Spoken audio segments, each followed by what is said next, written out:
Welcome to Night Whispers for Sleep, where dark, unsettling stories help you slowly doze off. If you enjoy these stories, please like and subscribe. It was late November when I arrived in the small coastal town of Lübeck. The Atlantic stretched out beyond the cliffs, gray and restless. Waves struck the rocks below, not crashing, not roaring, only repeating themselves. I rented a small apartment above an old fish market near the edge of town. The building leaned slightly toward the water. From my bedroom window, I could see the lighthouse, its pale beam cutting a slow circle through the fog. That first night, I unpacked slowly. Outside, the fog thickened, pressing against the windows, softening every sound. I lay in bed and listened. At first, there was nothing. Then, faintly, something moved beneath the floorboards. Not rushing, not scurrying, dragging, slow, deliberate. I told myself it was the building settling.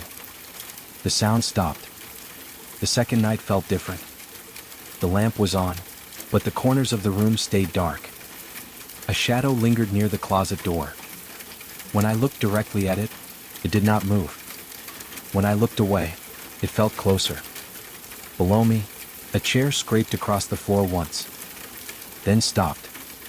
Days passed slowly. I walked the narrow streets in the afternoons, fog curling around my ankles. The townspeople spoke quietly and avoided my eyes. No one mentioned the lighthouse. One afternoon, I climbed the narrow path toward it. The steps inside were steep and echoed beneath my feet. Inside, the air was colder than outside. Cold in a way that felt intentional. The light swept slowly across the fog. For a moment, it felt like it paused on me. That night, I heard footsteps in the hallway. One step. Another. Slow. Measured. I held my breath. A whisper reached me through the fog. You shouldn't be here. After that, things began to change. The temperature dropped without warning. Objects shifted just enough to be noticed. Always subtle. Always slow. As if something was learning my habits. One evening, I saw a figure moving along the cliffs. It walked unevenly through the fog. Not like a person. It stopped. And though I could not see its face, I knew it was aware of me. That was when I understood. It was not just the apartment. Not just the lighthouse. It was the place itself. The fog. The cliffs. The light sweeping endlessly through the dark. Watching. Waiting. On my last night, footsteps climbed the stairs outside my door. One step. Another. They stopped just outside. Then the whisper returned. It's watching. When I left Lübeck, the fog followed me to the edge of town. The lighthouse swept its beam once more across the cliffs. Slow. Deliberate. Eternal.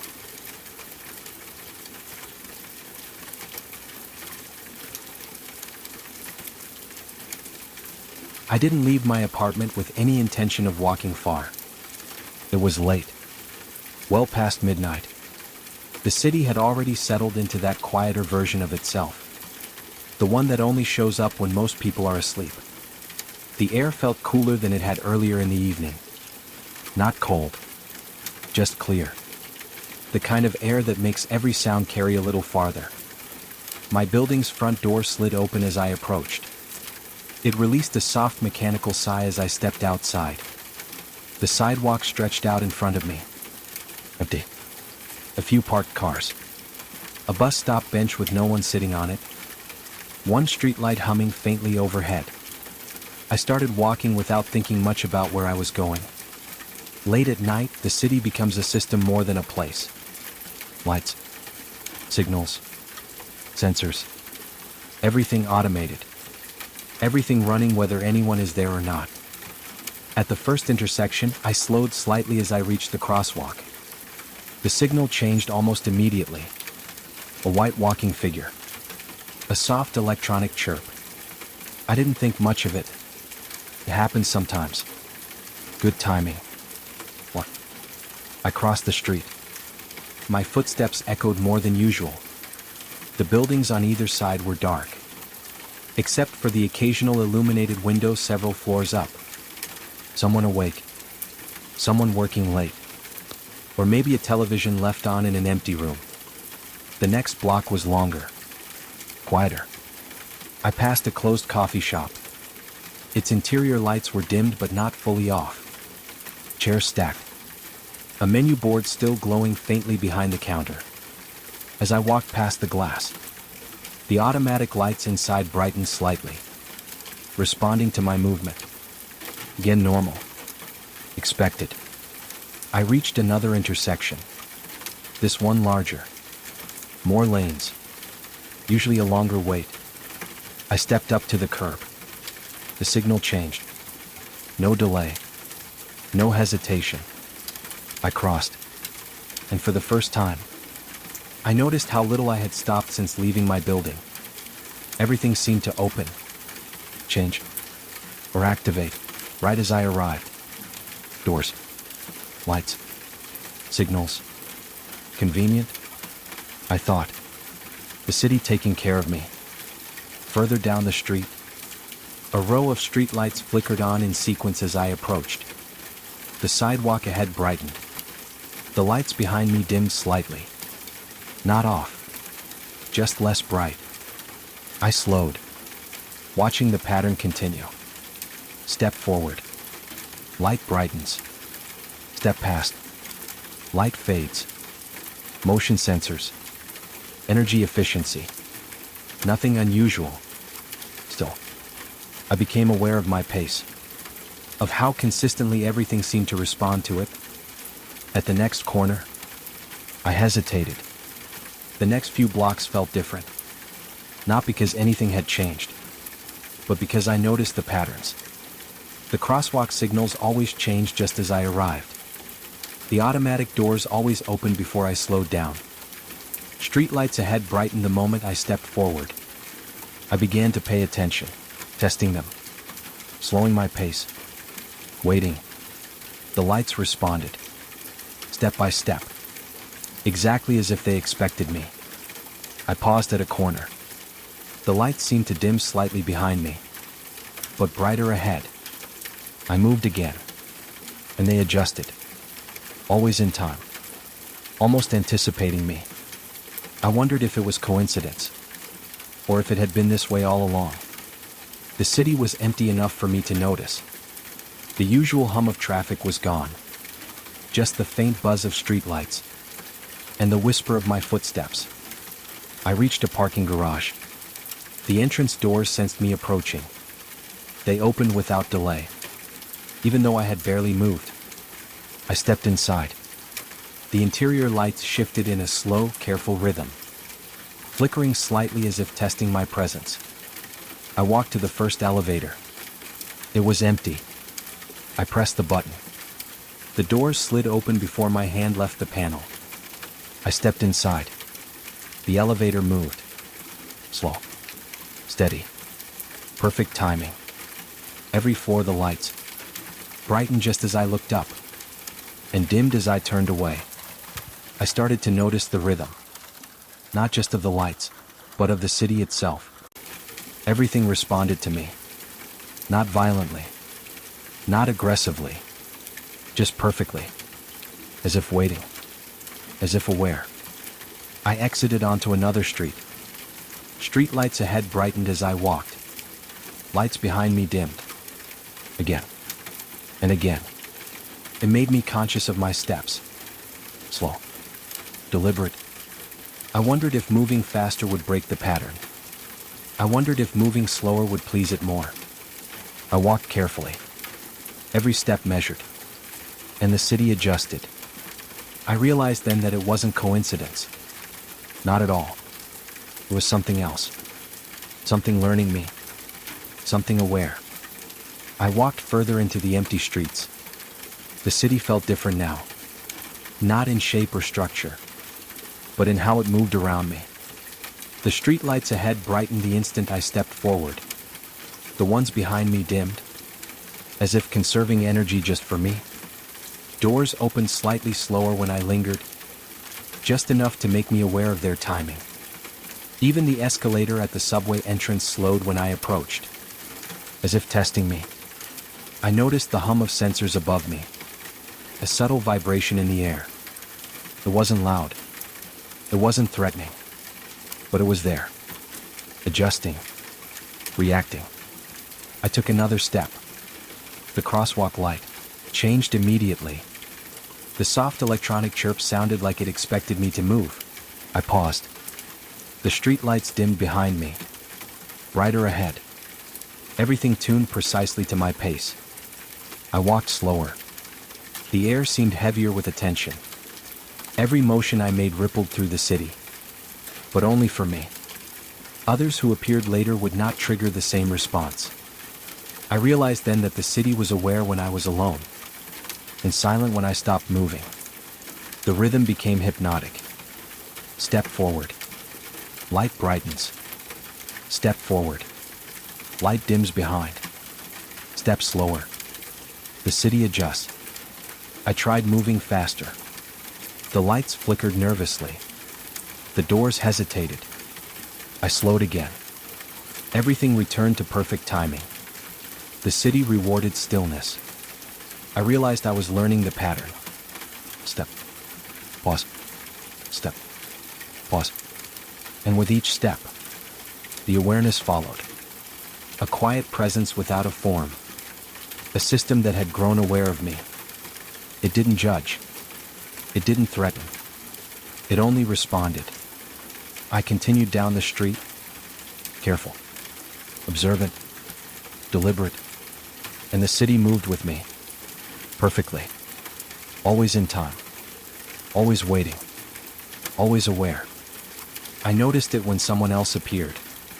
A man crossed the street ahead of me. The crosswalk signal behaved normally. It waited. The light took its time. The city felt ordinary again. When he disappeared down a side street, the pattern returned. Immediate. Precise. The lights ahead of me brightened. The ones behind me dimmed. I walked slower. The city slowed with me. I passed a convenience store. A woman stepped out as I approached. The automatic doors hesitated. They opened late. The lights inside flickered unevenly. She walked away. The doors opened smoothly again. I stood still.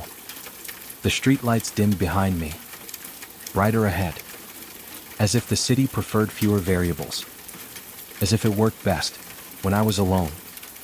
I waited for someone else to appear. A car passed. Nothing changed. A distant figure turned a corner. The city stayed focused on me. I realized then that it wasn't reacting to presence. It was reacting to attention. When attention was divided, the system relaxed. When attention returned to one, it became exact. I walked again. Slow. Measured. The city responded immediately. I stopped. Everything held its breath. Lights steady. Doors silent. No movement. It felt like being alone in a room that knew I was there. Not watching. Just aware. I understood something then. The city wasn't learning everyone. It was refining one path. Mine. And as long as I stayed within it, everything would remain perfectly timed. I stopped walking altogether. The streetlights dimmed slightly behind me. Brighter ahead. The doors stayed still. The city held its rhythm perfectly. I felt the pattern settle around me. A slow, steady pulse in the quiet streets. It was as if the city itself had taken a breath. I moved my hand toward a storefront window. The reflection shimmered oddly. Not quite my own. Something in the glass shifted, just for an instant, as if acknowledging me. I did not look away. I did not step back. I waited. The lights held. The doors remained open. Even the distant hum of traffic softened. I realized I did not need to move. The city would continue around me, and I could simply exist within it. I took a slow step forward. The lights brightened. Step. The doors opened. Step. The street lights dimmed behind me. I smiled faintly, understanding the rhythm now. But there was something else. A faint repetition in the shadows. The hum of the street lights. The whisper of sensors. Not random. Not accidental. It was watching, quietly, patiently, through every motion, even through every pause. I stopped again, and the city stayed with me, perfectly timed, perfectly aware, and I understood at last. I was part of it now. The quiet streets would hold me, and in the stillness, I felt the faintest presence behind every light, beneath every door, tracing the rhythm I had learned. I stayed still, and it stayed with me.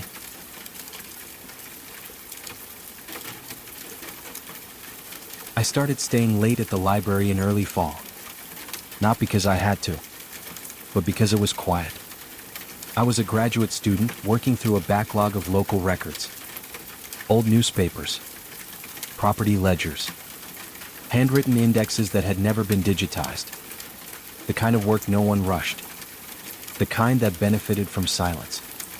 By 10 o'clock, the building belonged almost entirely to me. The last patron always left through the front doors. They closed with a soft hydraulic thump. After that, the library settled. The lights dimmed automatically. Not off, just lower. Enough to keep the aisles visible. Enough to feel calm.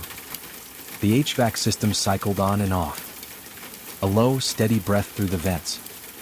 Every few minutes it clicked, then hummed, then rested again. I liked that sound. It made the building feel alive, but stable.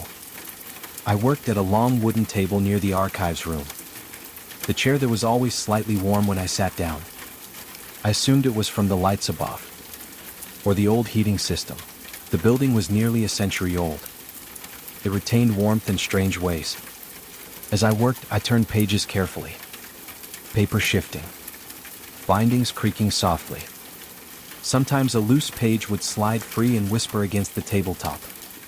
The sound echoed more than I expected. But the stacks were tall. Sound traveled. Once or twice a night, I heard footsteps. Slow. Measured.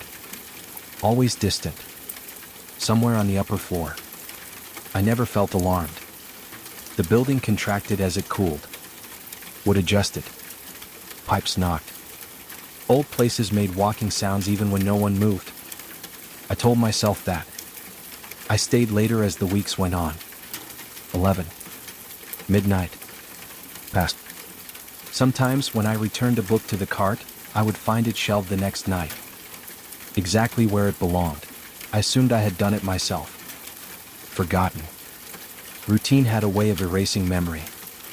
One night, as I packed my bag, I heard a sound near the front desk. Soft. Careful. Like a chair sliding back into place. It sounded like someone leaving. Unhurried. Familiar. But when I looked up, the library was empty. And it always had been. The sounds began to repeat. Not loudly. Not all at once. Always at the same times. Each night, just after 11, the HVAC clicked. Then hummed. Then rested. Just as it always had. But now I noticed something else. A soft shift near the reference desk. Not footsteps. Not movement exactly. More like weight being adjusted. At 11:15, the lights above the east stacks dimmed. One row at a time. Left to right. Always in the same order. I told myself it was a timer. Old wiring. Nothing worth thinking about. But the pattern stayed. Night after night. At the same minute. In the same sequence. One evening, I left a book cart beside my table. It was half full. And sorted. I planned to finish before leaving. I didn't. The next night, the cart was still there. But it wasn't where I had left it. It had moved. Just a few inches. Not enough to matter. Enough to notice. I checked the wheels. They were locked. I unlocked them, rolled the cart back into place, locked it again. The following night, it had shifted once more. The same direction, the same distance.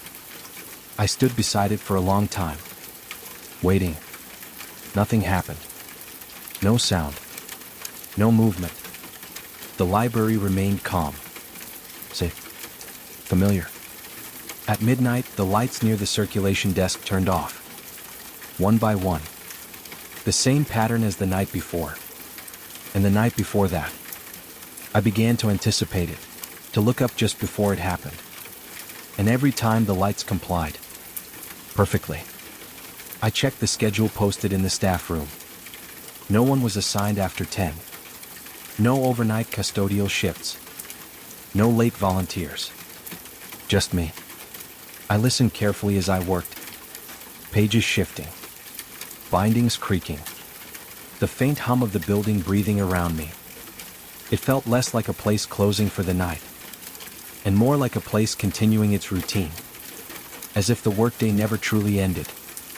As if someone was still here, doing what they had always done, moving things slightly, turning off lights in order, maintaining habits that no one had told them to stop.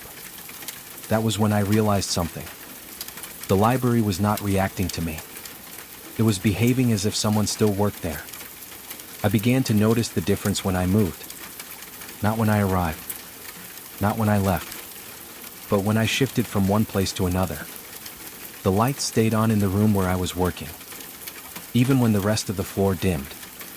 I stepped into an aisle between the stacks. The lights followed. Not ahead of me, not behind, just where I stood. I told myself it was motion sensors, but they didn't behave like any I had known. They did not click on suddenly. They did not shut off when I stopped. They waited, as if expecting me to return. When I sat at my table, the chair across from me remained pulled out. When I stood, it shifted slightly. Not scraping. Not loudly. Just enough to slide closer to the table. As if someone else had stood at the same time. I froze. The chair did not move again. I laughed quietly to myself. Air pressure. Uneven floors. Old buildings were full of explanations. Still, I noticed how the doors behaved. When I pushed through them, they stayed open longer than necessary. Not swinging wide. Not closing behind me. Just holding. Waiting. I began to walk slower. The doors adjusted. I walked faster. They lagged behind. The building seemed tuned to a certain pace. One I had not chosen. One that felt familiar anyway. I realized then that the lights were not responding to me. Not exactly. They were responding to a pattern. A remembered sequence of movement. Someone who had walked these aisles before. Who had paused at the same shelves. Who had sat at the same table. Who had risen from the same chair. I stood. The chair shifted. I stepped forward. The lights followed. Without thinking, I turned left at the end of the aisle. Then right. Then slowed near the reference desk. The lights continued to guide me. Only after several steps did I realize something was wrong. I had not chosen the path. I had followed it. I found the record by accident. A thin folder tucked into a drawer that should have been empty. No label on the tab. No catalog number. Just a name written lightly in pencil. They had worked here for decades. Not a librarian. Not a scholar. An archivist. Quiet. Consistent. Reliable enough that no one thought to replace them. The note said they died quietly. At their desk. After hours. No emergency call. No disruption. By the time someone found them, the building had already finished its night cycle. The routines matched. The same lights. The same aisles. The same pauses written into the margins of old schedules. I sat at the desk listed in the report. The surface was smooth from years of use. The lamp waited at the same angle. When I pulled the chair in, it stopped short. then moved again. Just a little. As if correcting me. I did not move. The chair settled. I understood then that the memory was not lonely. It was not trapped. It was working. It did not want to be seen. It did not want to be finished. It wanted the night to continue. It wanted the building to remain familiar. It wanted the work to go on. I stopped checking the time. The building did not need it. The lights no longer surprised me. They waited until I finished a row. The cart rolled only when I reached for it. I learned which switches preferred to be touched twice. Which doors needed a pause before opening. The warm chairs made sense now. They were not waiting. They were resting. Each night the work felt lighter. Nothing moved on its own anymore. Nothing corrected me. The building listened. When I left a book on the desk, it stayed there. When I turned off a lamp, it remained dark. The footsteps never returned. The air settled. I realized I was no longer alone in the way I had feared. I was alone in the way the building expected. When dawn came, the system shut down smoothly. No delays. No extra sounds. As if satisfied. The building is quiet now because it knows someone remembers.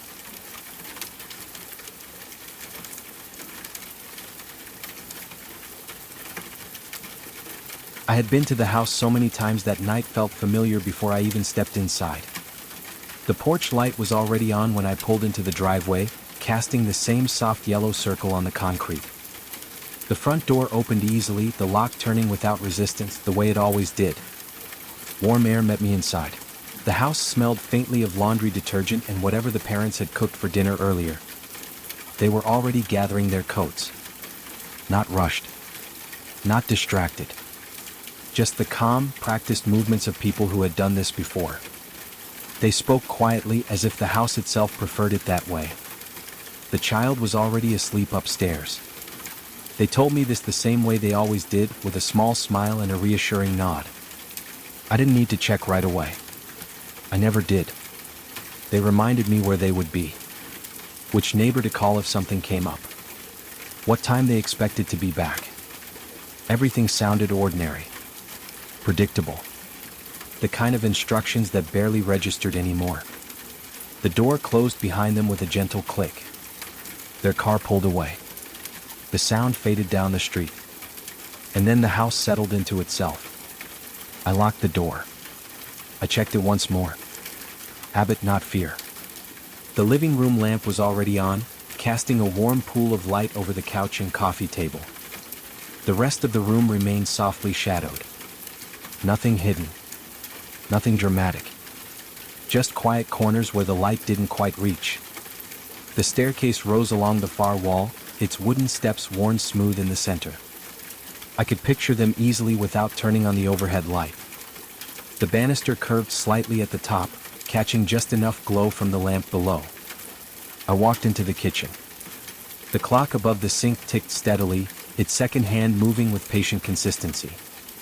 Each sound landed softly in the room, never loud enough to demand attention. The refrigerator hummed. A low, steady vibration that filled the pauses between ticks. Every so often the furnace clicked, then sighed as it started another cycle. The house felt warm. Occupied. Cared for. I moved through my usual routine. Set my bag down by the couch. Took off my shoes. Checked the doors again, front and back, twisting the locks until they stopped. I didn't rush. There was no reason to. The light stayed on just enough. Kitchen light off. Living room lamp on. Hallway light dim. Upstairs dark. The way I'd learned worked best. Too much light made a house feel empty. Too little made it feel unfinished. I sat on the couch and let myself sink into the cushions. They held the shape of someone who had been there earlier. Still warm. Still soft. Babysitting had always been like this. Long stretches of nothing. Quiet broken only by the normal sounds of a house doing what houses do. I'd done this dozens of times. Different homes. Different families. They all blurred together after a while. You learn the rhythms. You learned which noises meant something and which didn't. The fridge hum meant nothing. The furnace click meant nothing. The clock ticking meant nothing. Those sounds were proof that everything was working the way it should. I checked my phone. No messages. No missed calls. The time moved forward slowly, the way it always did when nothing was happening. I stood and walked to the base of the stairs. I paused there listening. Nothing. No movement. No shifting. The child slept deeply, undisturbed. I didn't go up. I never did unless I had to. Some things felt better left as they were. I returned to the couch. The lamp buzzed faintly, barely audible. I leaned back and let my eyes close for a moment, not sleeping, just resting. The house felt settled around me. Safe. Ordinary. The kind of ordinary that makes time stretch and soften. That's when the phone rang. The sound was sharp only because it interrupted the quiet. The phone sat on the small table beside the couch, its screen lighting up suddenly. I opened my eyes and stared at it for a second before reaching over. The display showed no name. No number I recognized. I answered without thinking. I said hello. At first there was nothing. Just silence. Then I heard it. Breathing. Slow. Unhurried. Close to the receiver. Not rushed. Not strained. Just the sound of someone inhaling and exhaling on the other end of the line. I waited. I didn't speak again. The breathing continued for a few seconds longer. Then the line went dead. The call ended. I looked at the phone. Still lit. Still resting in my hand. I checked the call log. Unknown number. I set the phone back down. I told myself it was nothing. The wrong number. Someone pocket dialing. A mistake. I listened. The refrigerator hummed. The clock ticked. The furnace clicked on and off. Everything sounded exactly the same as it had before the phone rang. The house hadn't changed at all. I leaned back into the couch. The lamp glowed steadily beside me. And I waited for the night to continue the way it was supposed to. The phone rang again 20 minutes later. Not suddenly. Not sharply.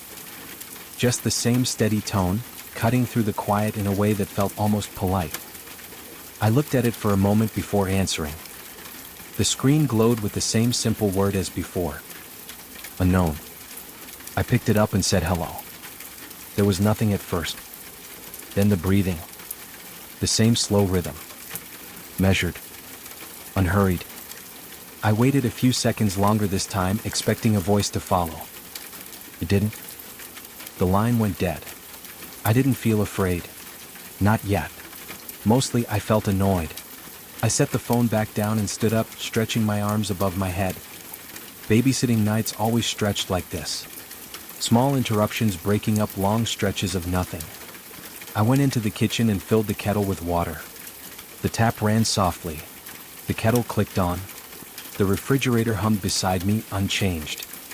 I leaned against the counter and waited. I told myself it was probably kids. Teenagers dialing random numbers. Or a telemarketer using an automated system. The kind that disconnected when it didn't get the response it expected. The kettle began to whistle. I poured the water into a mug and dropped the tea bag inside. The steam rose slowly, fogging my glasses for a moment. I carried the mug back into the living room and sat down on the couch. The lamp cast the same warm circle of light. The rest of the house stayed quiet. Normal. The phone didn't ring again right away. I took a sip of tea. It tasted faintly herbal and slightly too hot. I waited for the warmth to spread through my hands. A few minutes passed. Then the phone rang. Same tone.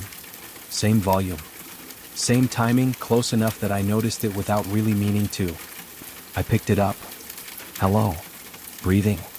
No words. No change. Just the same presence on the line. I counted silently. 1, 2, 3.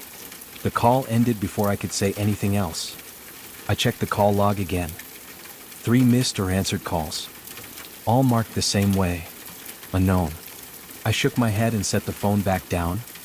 This time I stood and walked toward the stairs. I paused at the bottom, listening. Nothing. The house remained still. I climbed quietly, careful not to let the steps creak more than they already did. The hallway upstairs was dark. The carpet muffled my footsteps. I opened the child's door just enough to look inside. They slept on their side, one arm flung over the blanket. Their breathing was deep and even. I stood there longer than necessary, listening. The phone did not ring. I closed the door gently and went back downstairs. That detail registered without me fully realizing it yet. The call never came while I was upstairs. Back on the couch, I checked the time. Still early enough that the parents wouldn't be back for a while. I tried to focus on the television, keeping the volume low. The images flickered quietly, barely holding my attention. I took another sip of tea. The phone rang again. I sighed before answering. Hello. Breathing. Always the same. I held the phone away from my ear slightly, listening. It didn't sound distorted. It didn't sound mechanical. Just someone breathing normally, as if they were standing still. The call ended. I didn't say anything after that. I let the phone rest on the table. I sat there and waited, half expecting it to ring again immediately. It didn't. The house continued its soft noises. The clock ticked. The furnace clicked on, then off. The refrigerator hummed steadily. Nothing felt different. Nothing felt wrong. The pattern was irritating but not frightening. I ran through explanations in my head. Wrong number. Someone bored. A phone line glitch. The kind of thing you might mention later and laugh about. I told myself that if it rang again, I would just let it go to voicemail. The phone rang again. I watched it light up. Unknown. I didn't answer. I waited. The ringing stopped before the voicemail picked up. I frowned. That was strange. I waited longer. The voicemail indicator didn't light. I checked the log. The call showed, but no message. I let it go the next time too. Same thing. Ring. Silence. Disconnected.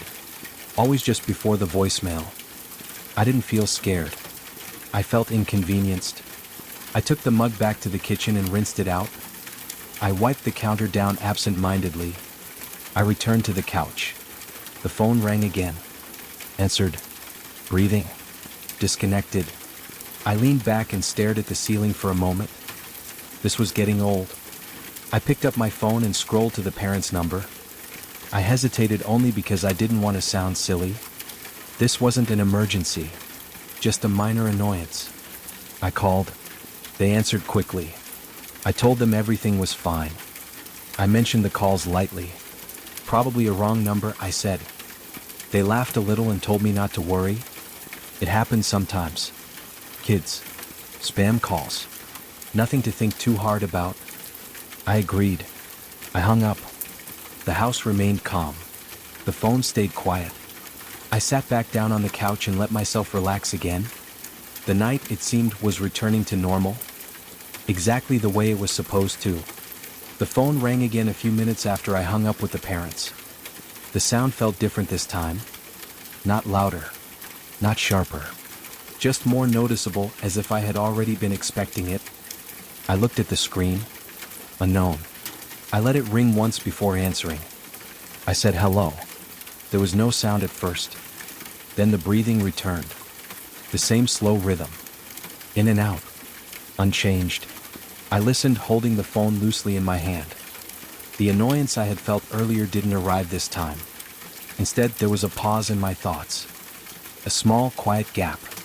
I waited for the call to end the way it always had. It didn't. The breathing continued. Steady. Patient. I shifted my weight on the couch. The cushions sighed softly beneath me.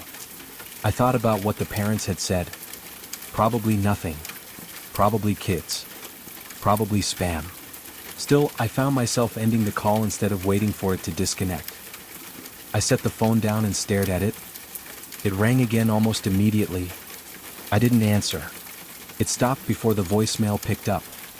I exhaled slowly through my nose. I picked up my phone and called the parents again. I told them the calls were still coming. More often now. They listened quietly. Then one of them said maybe I should call the police. Not urgently. Not alarmed. Just to have them trace it. Just in case. The word trace sounded heavier than I expected. I told them okay. I hung up and sat still for a moment. The house remained unchanged. The lamp glowed. The clock ticked. The refrigerator hummed. I dialed the non-emergency number they gave me. The dispatcher answered calmly. Their voice was even, unhurried. They asked my name, the address, what was happening. I explained it as plainly as I could. Repeated calls. No voice. Just breathing. They didn't react. They didn't interrupt. They asked how long it had been happening. How often. Whether the caller said anything at all. I told them no. They asked if I was alone. I told them I was babysitting. They asked if the child was asleep. I said yes. They told me to stay on the line. If the phone rang again, they said answer it. Try to keep the caller on as long as possible. Don't hang up. I agreed. I placed the phone on speaker and set it beside me. The dispatcher stayed on the line. I could hear their breathing too. Faint, professional, present. The house felt quieter with another person listening. The phone rang. Unknown. I answered. Hello. Silence. If you want, I can also.